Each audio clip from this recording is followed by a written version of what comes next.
오늘 하나님의 말씀은 성령님의 증언이라는 말씀으로 시작하겠습니다. 보통 성도들 중에 대화를 하다 보면, 교제를 하다 보면 이런저런 대화를 하고 교제를 하는데, 그때 이런 질문들을 가끔가다 합니다. 성경에서 제일 중요한 장이 뭐라고 생각하십니까? 각자마다 다 다르겠죠. 그래도 어느 정도 객관적으로 또 성경적으로 뛰어나거나 또 영적으로 뛰어난, 그래서 존경받는 그러한 그리스도인들 가운데는 거의 창세기 3장과 로마서 8장이 늘 1, 2위를 다투는, 왜 그런지는 여러분들이 스스로 한번 생각해 보시고요. 그래서 로마서 8장에 대해서 강해를 하거나 설교를 하거나 주석을 할 때 대부분의 많은 분들이 이 언급을 하고 꼭 넘어갑니다. 성경에서 가장 위대한 장 중에 하나인 로마서 8장은 하면서 그런 얘기를 먼저 하고 시작하는 것을 종종 볼 수가 있습니다. 그리스도인으로서 한번 생각해 볼 만하죠.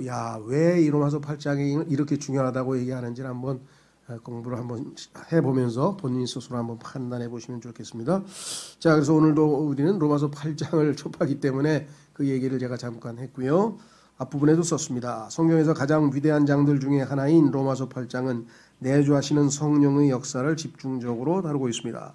성도의 구원의 영원한 보장을 다루는 28절부터 39절에 이르는 부분을 제외한 이야기를 제가 집어넣은 것은요, 다 알고 계시겠습니다만 그래도 다시 한번 하나님께서 구원의 영원한 보장이라고 하는 위대한 교리를 성경의 여러 곳에 많이 성경 구절을 통해서 말씀하셨는데, 그 중에서 거의 완전하게 아주 가장 길게 완벽하게 서술해 놓은 부분이 바로 이 부분이에요. 그래서 로마서 이 부분을 또 성경에서 가장 위대하다고 할까요? 또 우리에게 정말 와닿는다고 얘기하는 분들이 상당히 많은 것이 또한 사실입니다. 그래서 구원의 영원한 보장에 대해서 한번 다시 확인해 보고 싶으신 분은 이 부분을 깊이 읽어가면서 묵상해 가면 정말 더욱더 확신이 생기시라고 그렇게 생각하고요.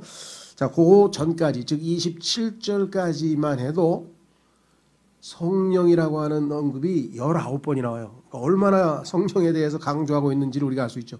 27절 중에서 19번이나 반복해서 성령님이 언급된다는 것.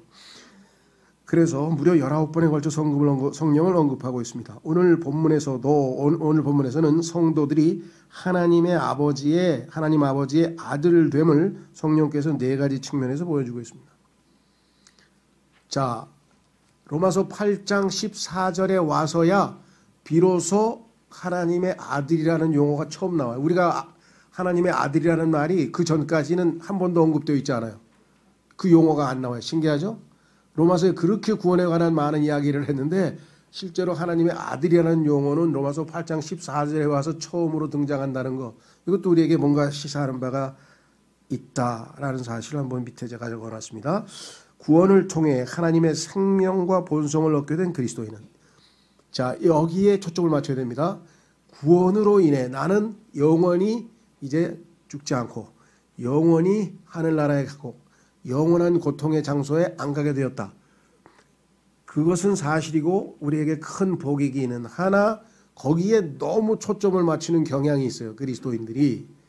그건 당연한 결과예요. 그쪽 구원받았으니까 당연히 얻게 되는 결과예요. 그러나 구원의 목적은 아니에요. 구원의 목적은 뭐냐? 여기 나와 있는 것처럼 생명을 얻고, 아담의 타락한 본성이 아니고 하나님의 본성, 성경에서는 신성한 본성, divine nature라고 해서 베드로후서 1장에 언급되어 있죠.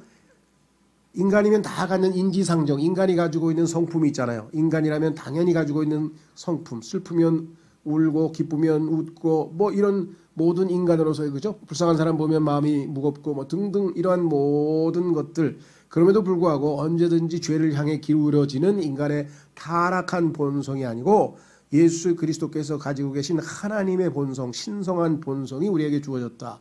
구원받는 순간에 생명과 더불어 이 모든 것이 성령에 의해서 우리에게 역사된 것이죠. 그래서 이제 하나님의 자녀, child란, 복수로 해서 children이라고 성경에서 나옵니다. 그 다음에 아들들, sons라고 성경에 기록되어 있고요. 그리고 또 우리의 신분 중에 가장 놀라운 칭호는, 타이틀은 heir, 상속자입니다. 상속자. 하나님의 상속자. 엄청난 일이죠. 이번에 무슨 상속자 하면 뭐 대기업의 무슨 상속자라든가 아니면 무슨 큰 부자의 상속자 생각하시는데요. 하나님의 상속자로서 우리가 신분을 획득하고 했다는 사실. 그래서 우리의 미래는 상속이 기다리고 있다는 사실을 우리가 인식해야 될 것 같다. 그러면 우리가 이 땅에서 더욱더 기쁨으로 열심으로 섬기겠죠. 자, 그래서 로마서 8장 이 부분에 와서 처음으로 아들 및 자녀라는 용어가 등장하고 있다는 사실은 시사하는 바가 매우 크다고 하겠습니다. 다시 말해서 성령님과 무관하게 하나님의 아들, 그다음에 자녀 이런 말이 쓰일 수가 없다 이거죠. 왜? 여러분도 아시는 것처럼 하나님의 아들이 되는 방법은 예수 그리스도를 받아들이는 것. 요한복음 1장 12절에 예수 그리스도를 받아들인 자, 곧 그의 이름을 믿는 자들에게는 하나님의 아들들이 되는 권세를 주셨다. 3장에서는 성령으로 인하여 우리가 다시 태어났다. 자, 그렇다면은 성령께서 관여하지 아니한 것은 하나님의 아들이라고 하는 칭호를 얻을 수 있는 방법이 없다라는 거. 그래서 성령께서는 아들됨, 우리가 하나님의 아들됨에 대해서 증언하시는데 그 측면이 네 가지가 있다라는 사실을 좀 말씀을 드리는 것. 이것이 오늘 말씀의 핵심의 설교의 핵심이 되도록 핵심이 되겠습니다. 자, 그래서 첫 번째 이렇게 되어 있어요. 성령은 아들을 거룩함으로 이끄십니다. 자, 우선 오늘 찾은 로마서 8장에 가서 13, 14절 오늘 첫 번째 성경 구절 로마서 8장 13, 14절을 보도록 하겠습니다. 로마서 8장 13, 14절 이렇게 되어 있죠. 너희가 육신을 따라 살면 죽을 것이로되 성령을 통해 몸의 행실을 죽이면 살리라. 하나님의 영에 의해 인도받는 자들은 다 하나님의 아들들이니. 자, 이렇게 되어 있습니다. 여기에 우리말 성경에는 지금 13절과 14절 사이에 아무런 연결고리가 없지만 사실은 이게 영어의 for라고 하는 단어는 때로는 왜냐하면이라고 하는 단어로 의미가 들어가 있어요. 번역상 for라고 하는 말이 워낙 많이 들어가다 보니까 어색하기도 하고, 그래서 우리말 어법에서는 잘 안 쓰기 때문에 때로는 생략하기도 하는데요. 그런데 여기서 우리는 연결고리가 있다는 것, 그걸 좀 그냥 참조를 하시면 좋겠어요. 따라서 하나님의 영에 의해서 인도받는 자들은 어떻게 인도받는다는 것을 알 수 있느냐? 그것은 성령을 통해 우리가 몸의 행실을 죽일 수 있게 된다는 거죠. 자, 하나님의 성령의 인도하심의 첫 번째는 이 땅에서의 삶에서 우리를 육신을 따라 살지 아니하고 성령을 따라 거룩한 구별된 삶을 살도록 우리를 이끄신다, 인도하신다 그렇습니다. 자, 여러분들 혹시 구약 성경에서 보면 그 다음 성경 구절에 보면 시편 78편 14절이 있습니다. 시편 78편은 이스라엘 백성의 역사를, 하나님께서 출애굽서 때부터의 역사를 쭉 다시 한번 회상하는 내용이 들어있는데 그 중에 보면 이런 말씀이 있어요. 또한 낮에는 시편 78편 14절입니다. 또한 낮에는 구름으로 밤에는 내내 불빛으로 인도하시며. 자, 어떤 부분에는 출애굽기 13장이나 이런 데 보면은 구름 기둥, 불 기둥이란 말을 썼죠. 여기서는 기둥이란 말은 안 썼습니다만은 구름으로, 그다음에 불의 빛으로, 여기 라이트 빛이란 말이 하나 더 있는데 불빛이라 그랬어요. 그래서요. 불빛으로 인도하시며 그랬습니다. 성경에 보면 이스라엘 백성을 하나님께서는 맏아들이라 그랬어요. 우리 개개인 예수 그리스도를 믿고 거듭난 하나님의 아들들은 한 사람 한 사람이 개인적으로 하나님의 아들입니다. 그래서 하나님의 아들들이라 그래요. 우리 여러 명이니까. 그렇죠. 그런데 이스라엘은 10만이 됐든 100만이 됐든 1000만이 됐든 이스라엘 민족 전체를 집합적으로 한 아들이라 그랬어요.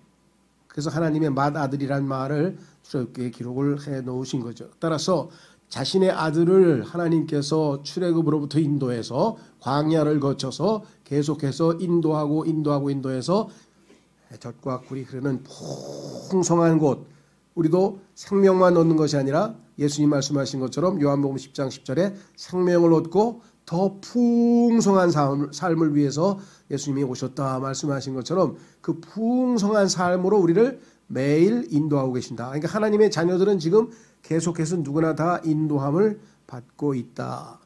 두 번째는 성경에 보니까 사도 바울이 얘기했듯이 Heavenly Kingdom, 하늘나라에 이르기까지 나를 보존하고 계신다. 그래서 우리는 하나님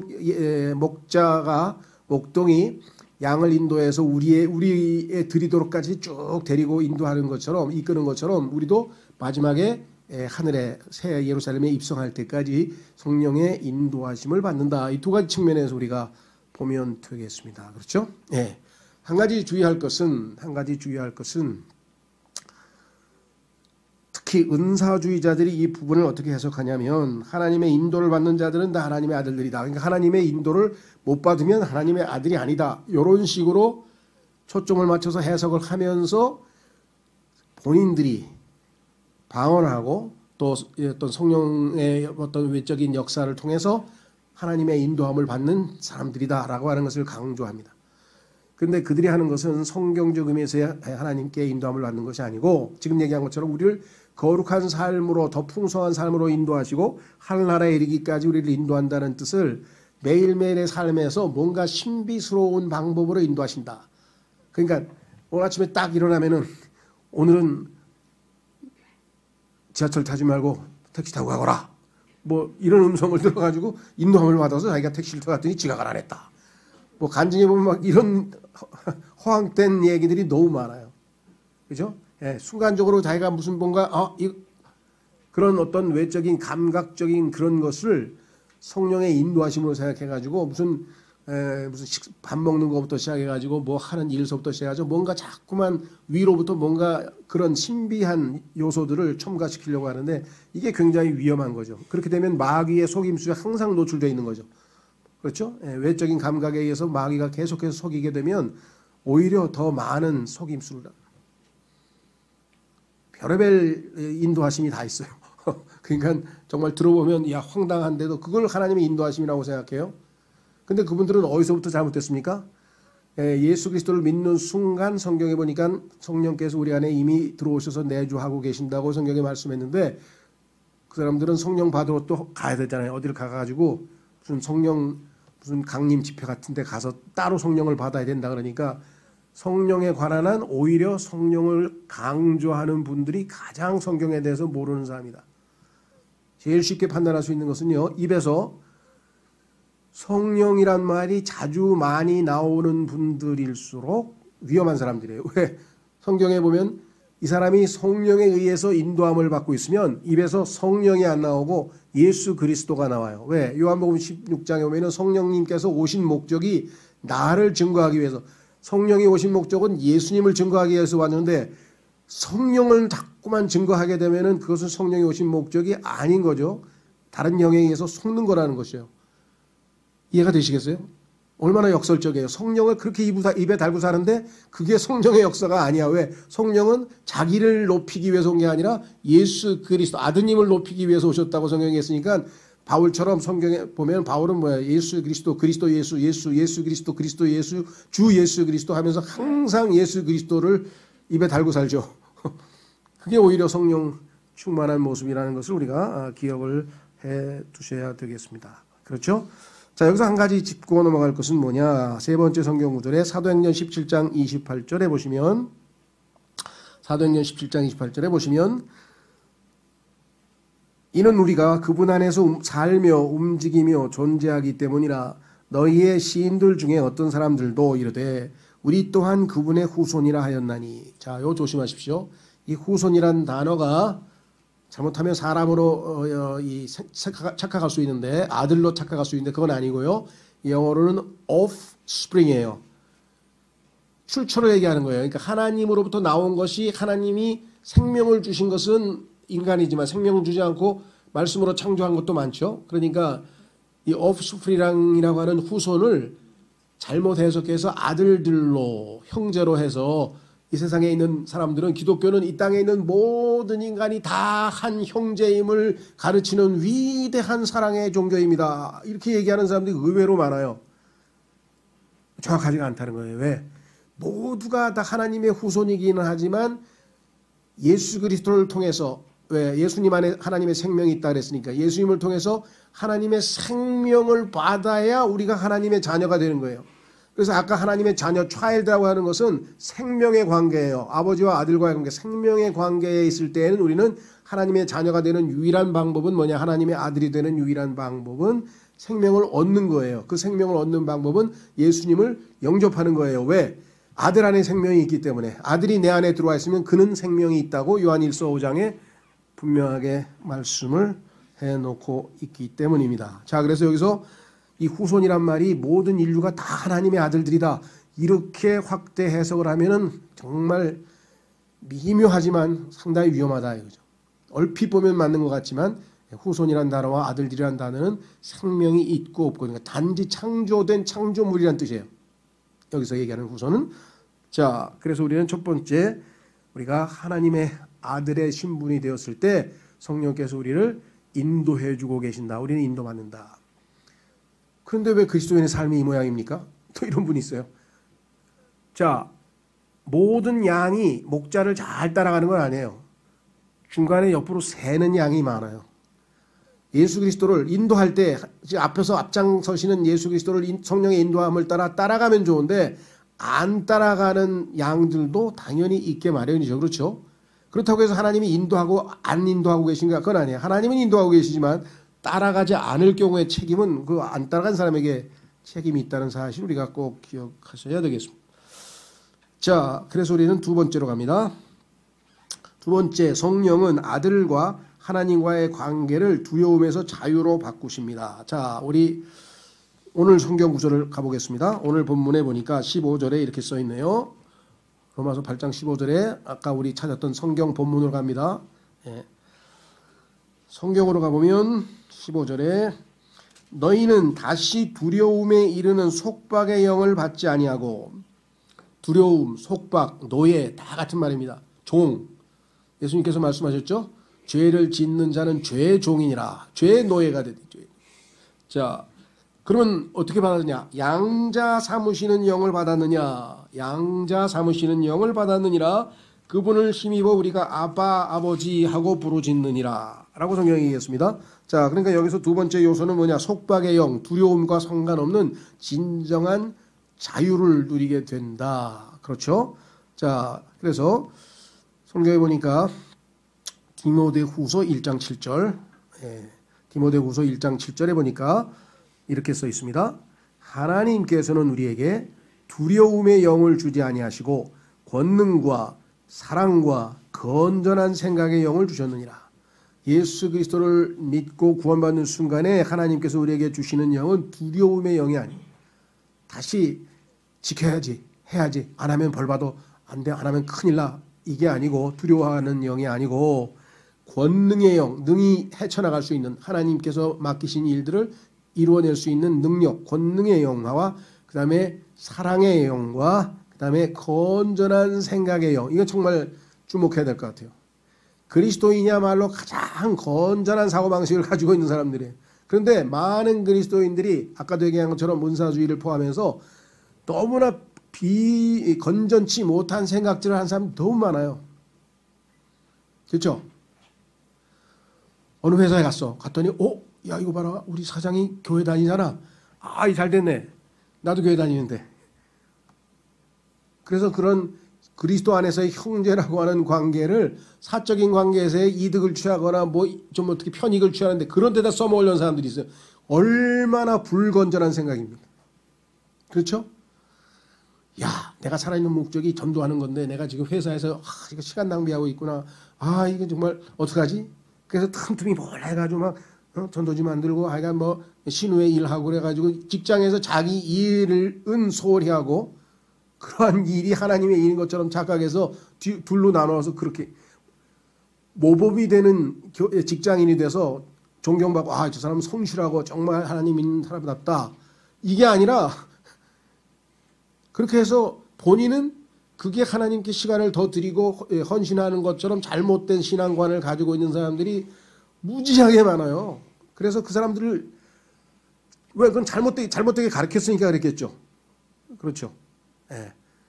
이런 건전치 못한 영, 뭐 초점을 다시 오는 건전한 영은 아니고 이제 두려워하는 영인데 이왕 얘기가 나왔으니 그것 굉장히 조심해야 됩니다. 내가 지금 사운드만 건전한 생각의 영을 하나님이 나에게 주셨다. 내 생각이 건전하고 건강한 생각인지 한번 늘 생각을 해보라 이 말씀입니다. 자, 그래서 그 다음 구절에 보니까 갈라디아서 5장 1절에 하나님께서 이렇게 기록했네요.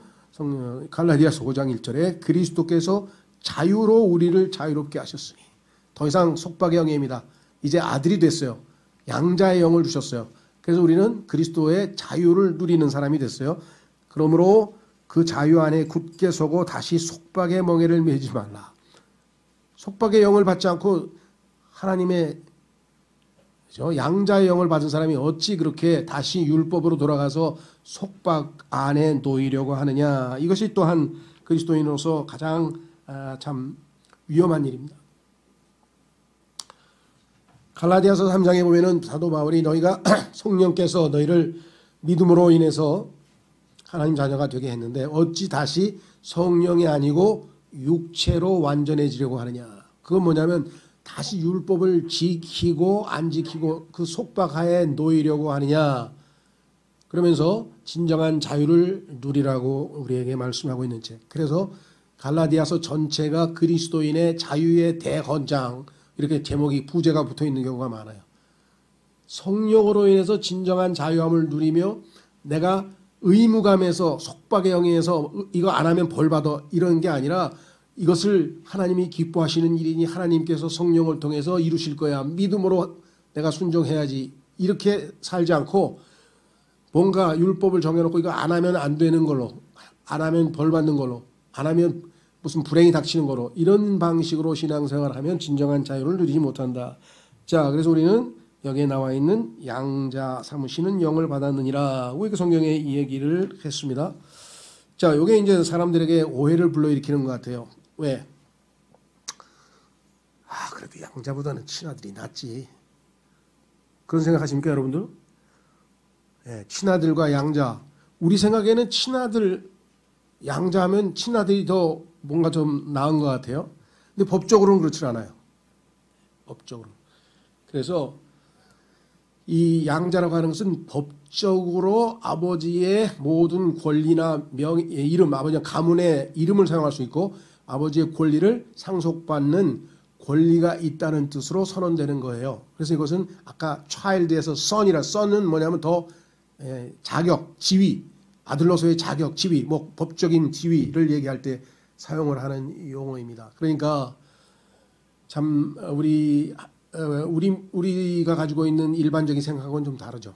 성경적인 용어는. 그래서 입양이라고 했을 때는 법적인 권리에 초점을 맞추고 있는 것이지 불쌍한 애 그냥 입양해서 데려다가 뭐 이런 차원이 아니라. 그래서 실제로 그 미국에서 그런 아이들끼리 다툼을 벌이면서 있었던 일이 에피소드로 알려져 있는데 그것은 뭐냐면 많잖아요. 미국에 가면 양자들이 입양이. 그래서 이제 자녀들끼리 다툼이 벌어지는 거예요. 싸운 거예요. 애들끼리. 그러니까 이제 화가 나니까 야 임마 너 양자잖아. 나 친아들인데. 그랬더니 이 친구가 그래 너는 뭐 어쩔 수 없이 나온 거잖아. 나는 뽑혔어. 나는 우리 아버지가 나를 뽑았어. 100명 중에서. 그러면서 뭐예요? 미국에서는 뭐 문명국가들, 미국을 포함한 문명국가에서는 자녀에게는 상속을 반드시 물려주라는 법은 없습니다. 줄 수도 있고 안 줄 수도 있어요. 부모가. 근데 양자에게는 상속을 반드시 해야 됩니다. 그리고 양자를 박탈할 수가 없어요. 그래서 한번 양자로 딱 되면은 모든 법적인 권리가 다 인정받는 그러한 아주 중요한 말입니다. 우리 그리스도인에게도 바로 하나님께서 우리를 완전히 아들로 확정시키고 모든 권리를 주셨다는 거에서 4번에 보면 상속이라는 표현이 거기서 나오는 거예요. 입양과 상속은 서로 동전의 앞뒷면이에요. 무슨 말 이해가 되셨죠? 예, 그래서 우리가 양자의 영을 받았다 그러니까 왜 양자야 친아들이 아니고 이렇게 생각하시면 되는데 친아들은 직접 낳아야 되잖아요. 그렇죠? 예, 그래서 그런 생명의 관계가 아니라 이때 아들이라고 하는 것은 지위, 아들로서의 지위, 왕세자로서의 지위, 그 지위와 관련된 용어라는 것을 좀 기억을 해 주시면 좋겠습니다. 자, 그래서 우리는 이제 두 번째 진정한 자유를 누리게 된다. 더 이상 속박의 영을 받지 않고. 그래서 그때 이제 뭐라고 했냐면 그분을 힘입어 우리가 아바 아버지 하고 부르느니라. 뿐만 아니라 16절에 계속해서 로마서 8장 16절 성경 구절 아까 본문으로 가십시오. 성령께서 친히 우리의 영과 더불어 우리가 하나님의 자녀인 것을 증언하시나니. 자, 하나님께서 우리와의 관계를 이제 아버지와 아들로 관계로 했기 때문에 뭐라고 했느냐, 이제 아버지라고 부른다. 여기 나와 있죠. 아바 아버지 하고 부르짖느니라고 했습니다. 우리 안에 하나님의 아들이신 예수님의 영, 다시 하나님의 아들의 영이 들어와 있으니까 아들은 아버지, 하나님을 뭐라고 부르겠습니까? 아버지라고 부르죠. 요한복음 17장에 보면은 예수님께서는 물론 누차 간접적으로 아버지께서 아버지를 나를 홀로 두지 아니하시고 아버지께서 하면서 아버지란 말을 무지하게 많이 쓰셨는데요. 그렇죠? 특히 마지막의 순간에 마지막 그 제사장으로서의 기도를 하실 때 하나님께 Holy Father, 거룩하신 아버지여 하면서 기도하기 시작하시죠. 그렇죠? 예. 자, 그래서 우리는 꼭 기도할 때만 그런 게 아니라 늘 우리가 하나님과 나 사이가 아버지와 아들 사이라고 하는 것을 인식하고 사는 거예요. 제가 과거에 구원받고 얼마 안 됐을 때 기억나는 형제가 한 분 계신데 같이 기도를 이렇게 몇 명이 모여서 같이 기도를 했는데 그때는 이제 뭐 통성 기도를 많이 했어요. 소리를 내면서 이제 하나님 아버지 하면서 막 여기도 기도하고 막 너무 세게 기도했더니 저쪽에서 야 이 미친놈들아 욕도 먹었어요. 그래서 야 우리 좀 조용히 해야 되겠다. 덕이 안 된다. 왜냐하면 너무 소리를 지르니까 뭐 옆에서 시끄러웠나 봐요. 그런 경험도 있는데 그때 기억나는 게 들려와요. 그래 보니까 기도라기보다는 거의 절규에 가까워. 왜냐? 아버지 하면서 그냥 한 수십 번을 아버지를 부르더라고. 뭔가 마음에 맺힌 게 있는 거야, 아버지를. 그때는 잘 이해를 못했어요. 좀 이상했어요. 제가 그때 초신자였고. 근데 지금 생각하니까 이 마음에 뭔가 아버지께 그냥 뭔가를 표현하고 싶은 그게 뭐 너무 강렬했던 거 아닌가. 지금은 조금 이해를 하는 것 같아요. 반면에 제가 신앙생활하면서 한 가지 딱 딜레마가 있습니다. 제가 딱 한 가지 딜레마가 있습니다. 뭡니까? 제가 신앙생활 20년에 하나님 감사합니다는 되는데요. 아버지 소리가 안 나와요, 제가. 답답해가지고 제가 양자의 영이 없으신 것 같아요. 자, 오늘 보세요. 성경 갈라디아서 4장 6절. 갈라디아서 4장 6절 보세요. 자, 너희가 아들이면 어떻게 돼요? 하나님께서 자신의 아들의 영을 너희 마음속에 보내사 어떻게 해요? 아버지 하고 부르짖게 하셨느니라. 예수님의 영이, 아들의 영이 우리 안에 있으면 아들은 아버지를 당연히, 이거 아버지라고 부르는 게 너무 이상합니까? 너무나 당연하잖아요. 아들이 아버지라고 부르는 게 뭐가 이상해요? 거기다 그냥 아버지, 우리 조선시대, 우리 후손들인, 우리 유교의 후손들인 우리 아버님, 뭐 이렇게만, 아버지, 이렇게만 부르는 게 아니라 아빠라고 하는 말을 쓴다고요. 아빠. 요즘에 많이 쓰대요. 아빠. 영어로 daddy라 그러죠. father, 이건 너무 정중하고 공식적인 게 아니라 친밀한, 친근한 칭호인 이 용어를, 아빠라고 하는 용어, daddy라고 하는 용어를 쓰죠. 그래서 예수님도 뭐예요? 하나님과의 친밀한 관계에 있는 것을 보여주실 때 어떻게 했냐. 그 다음 성경 구절 보십시오. 마가복음 14장 36절에 예수님께서 겟세마네에서 그 마지막 하나님으로부터 버림을 받아야만 죄인들을 구원할 수 있기 때문에 기꺼이 지금 십자가를 지시는 그 마지막 순간에도 하나님을 향해서 뭐라고 불렀는가. 마가복음 14장 36절에 이르시되 아버지여 아버지여 아버지께는 모든 것이 가능하오니 이 잔을 내게서 옮기시옵소서. 그러나 내 뜻대로 하지 마옵시고 아버지의 뜻대로 하옵소서. 나는 아버지를 영화롭게 하기를 원합니다. 요한복음 17장 기도에도 그 얘기를 했었죠. 아버지를 영화롭게 하는 것. 그렇죠. 자, 그렇다면 우리 안에 아들의 영이 들어와 있기 때문에 아버지라고 부르는 것은 처음에 신앙생활에서 아무것도 모르는 사람들도 뭐예요? 자동적으로 영이 뭐예요? 아버지라고 나와요. 보세요. 오늘 16절 로마서 8장 16절에 성령께서 친히 우리의 영과 더불어 함께 우리가 하나님의 자녀인 것을 증언하시나니. 어떤 사람에게 구원 받았는지 안 받았는지 복잡하게 물어볼 것도 없어요. 죽으면 하늘나라 가는 걸 확신하십니까? 그리스도인 구원받은 사람들도 어떨 때는 의심하는 사람도 있어요. 마귀가 의심을 넣어주면 가만있어 너 하늘나라 가는 거야? 막 그게 중요한 게 아니라 하나님 아버지 하나님을 부를 때 아버지 나 좀 도와주세요. 아버지라고 하는 말이 잘 나옵니까? 아버지란 말이 잘 나오면 그건 아들 맞아요. 아니 아버지도 아닌데 어떻게 아버지라고 불러? 그렇죠. 자기하고 아무 상관이 없는 사람한테 아버지라고 부를 수 있나요? 그건 안 되는 거예요. 생명의 관계이기 때문에 이건 빼도 박도 못하는 거예요. 아버지는 아버지야. 그래서 자기가 불효자고 엉망 못된 자녀고 정말 부끄러운 자녀일지라도 아버지라고 부를 수 있어요. 그렇죠?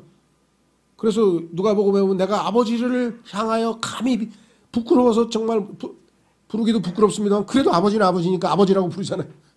당자가. 그렇죠? 예.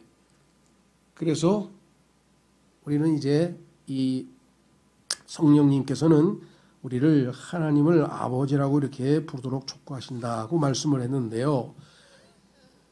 이 아버지의 아들이 됐다는 이 사실이 뭘 입증하느냐? 하나님께서 우리를 얼마나 사랑하셨는지를 보여준다고 성경이 했어요. 그 다음 성경 구절 보시면 3장 1절 요한 1서 3장 1절 요한 1서 3장 1절 보라 아버지께서 어떠한 사랑을 뭐 우리말로 하면 얼마나 큰 사랑을 조금 확대 해석하면 그러겠죠. 얼마나 놀라운 사랑을 이건 그냥 어떠한이라 했어요. 어떠한 What manner of love What manner of love 어떤 종류의 어떤 방식의 사랑이냐 직역을 하면 어떤 방식의 사랑을 십자가에 죽기까지니까 어떤 방식의 사랑을 어떠한 사랑을 우리에게 베푸사 우리가 하나님의 아들들이라 불리게 하셨는가. 여러분과 제가 하나님의 아들들이라고 불릴 수 있는 자격을 획득할 때까지 하나님께서 보여주신 그 사랑이 어떠한 사랑인지 안다면 우리가 불효자가 될 수 있겠냐. 그죠? 요한복음 3장 16절도 뭐라 그랬어요? 하나님께서 뭐래요? 하나님께서 세상을 이처럼 어떻게 이처럼이 뭔지를 알면 복음을 깨닫는 거죠. 이처럼 사랑하사 God so loved the world so 그처럼 이처럼 그렇게 내용을 알면 구원을 받은 거예요. 십자가의 사랑을 제대로 느끼지 아니하면 그게 그렇게가 뭔 소리인지 몰라요. 그렇게 사랑한 게 뭐야? 이처럼 사랑했다는 게 뭐야? 생명을 내어주시기까지 원수인데도 사랑한 것. 그걸 모르면 하나님의 사랑이 마음에 와닿지도 않는데 어떻게 그분을 믿어요? 그분을 믿을 수 있는 것은 그분이 나를 얼마나 사랑했는지 알았죠. 그 사랑이 얼마나 컸길래 우리 같은 극악무도한 죄인들을 하나님의 아들들이라고 하는 칭호와 자격을 획득할 수 있도록 해주셨는가. 그렇죠. 그래서 여기 지금 써 있잖아요. 어떠한 사랑을. 자, 그래서 우리는 이제 네 번째로 갑니다. 네 번째로.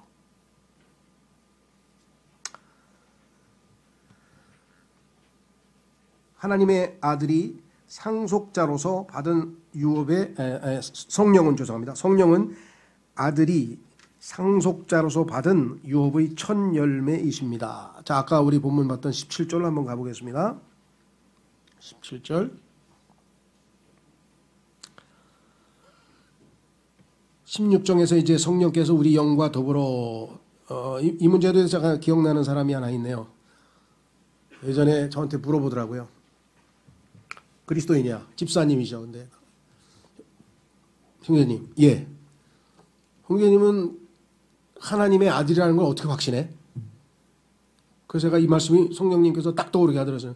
내 안에 계신 성령께서 내 영과 더불어 내가 하나님의 자녀인 것을 내 안에서 내적으로 증거를 해주시는데요.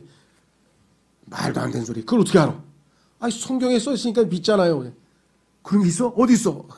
그래서 이걸 펴줬어요. 그랬더니 열심히 적더니 야 이제 누가 나한테 하나님의 아들이냐고 물어보면 자신 있다 나는. 예.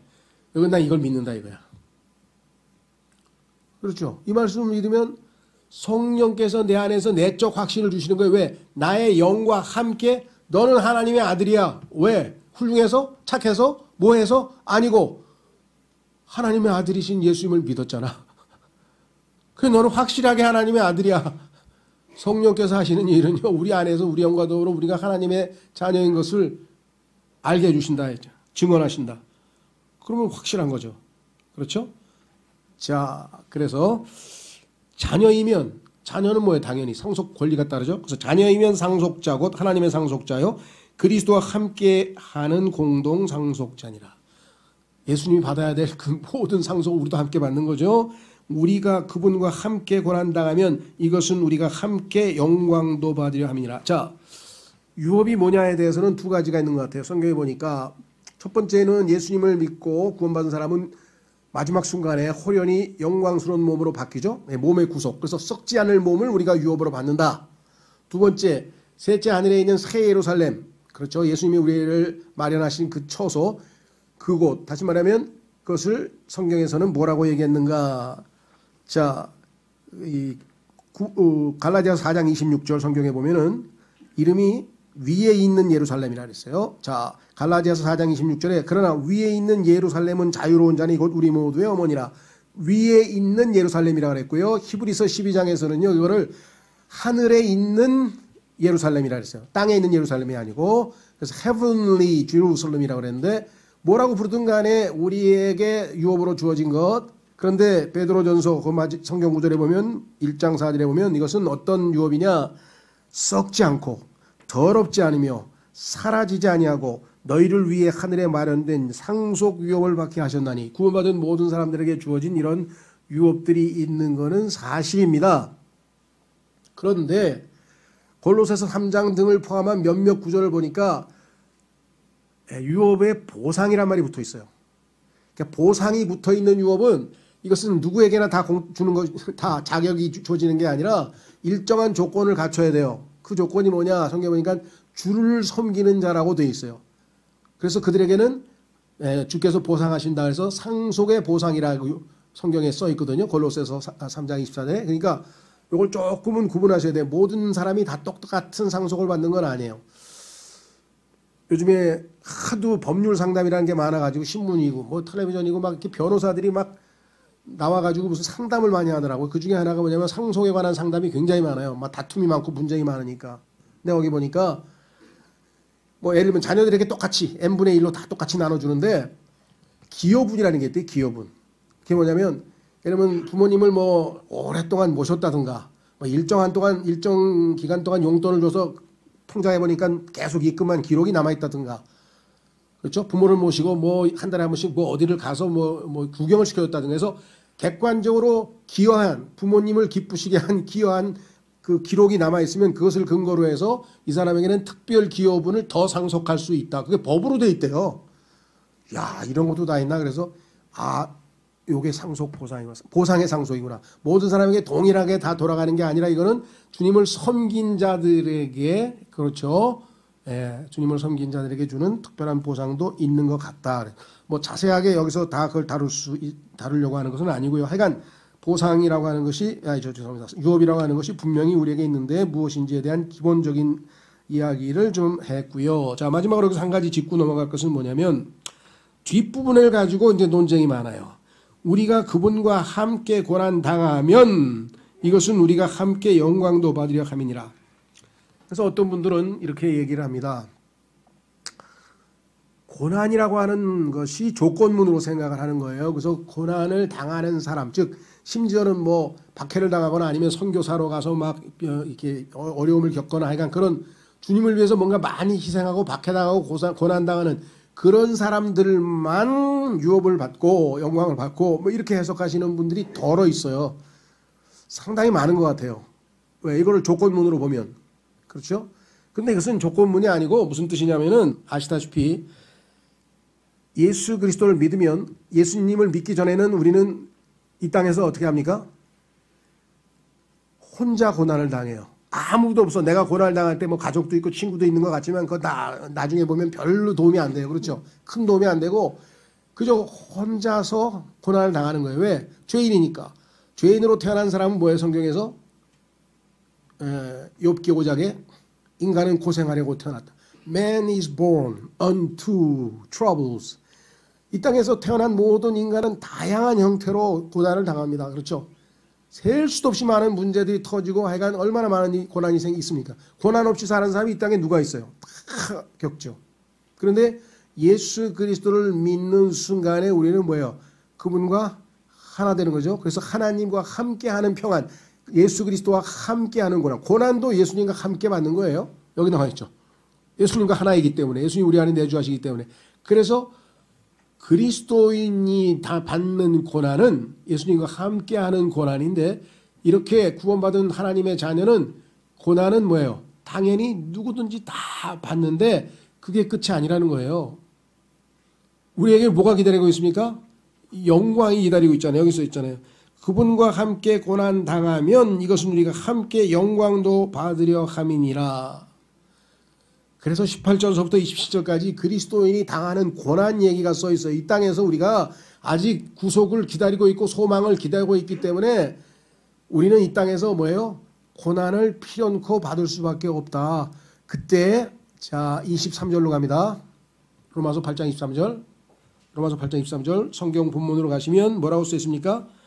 그들뿐 아니라 우리 자신 곧 성령의 첫 열매를 소유한 우리까지도. 자, 성령께서 첫 열매가 되신다고 아까 말씀드렸어요. 우리의 유업의 첫 열매는 성령이시고 성령이 내주하는 사람은 썩지 않은 몸을 받게 될 것이고 하늘에 있는 새 예루살렘을 우리가 보상받게 될 것이라고 얘기를 했는데, 자, 첫 열매를 소유한 우리까지도 이 땅에서는 어떻게 해요?